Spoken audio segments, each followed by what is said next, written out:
Jeff, welcome to Fortune Live. Great to be here, Lee. Congratulations on the new role. Thanks. And all the news. So there was the round of funding, there was your promotion, there was also the news that the company's kind of really officially shifted into these new businesses that are much more about B2B than the consumer-facing side of the business. So can you tell me a little bit about that to start?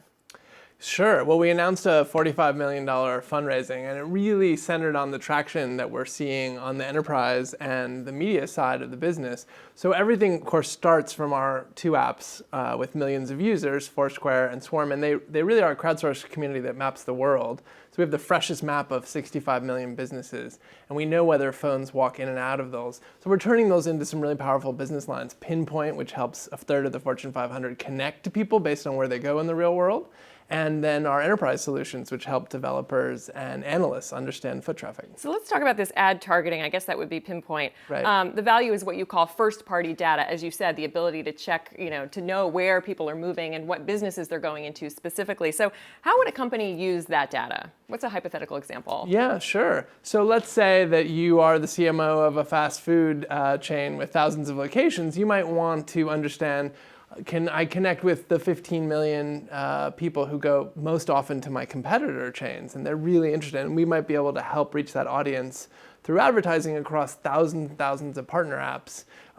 Just for that, or maybe someone wants to reach people who go to the malls a lot. Maybe Nike wants to talk to people who are at the gym every day. So our theory with Pinpoint is where you go all the time is the best indicator of who you are. And your data is different from, say, regular geosensors in phones that might be able to tell someone that, oh, I'm near the Mall of America, but you can actually say, no, she walked into Dry Bar, just as a random example. Exactly, exactly.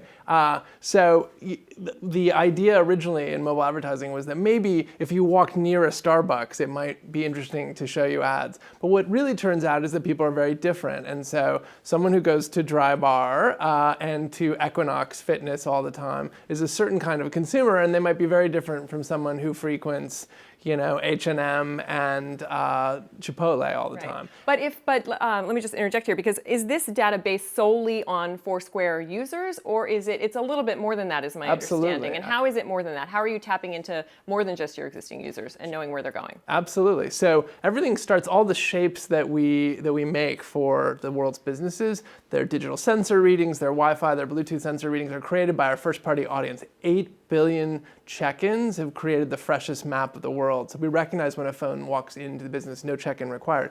We then work with thousands of other partner apps that have information on where folks are going. But to us, it's meaningful. It means you were at Dry Bar, or you were at the movie theater, or the mall, or the J. Crew. And so exactly where phones go is a real interesting segment. And then we can also measure whether the ads actually drive people into, say, Macy's after they see them.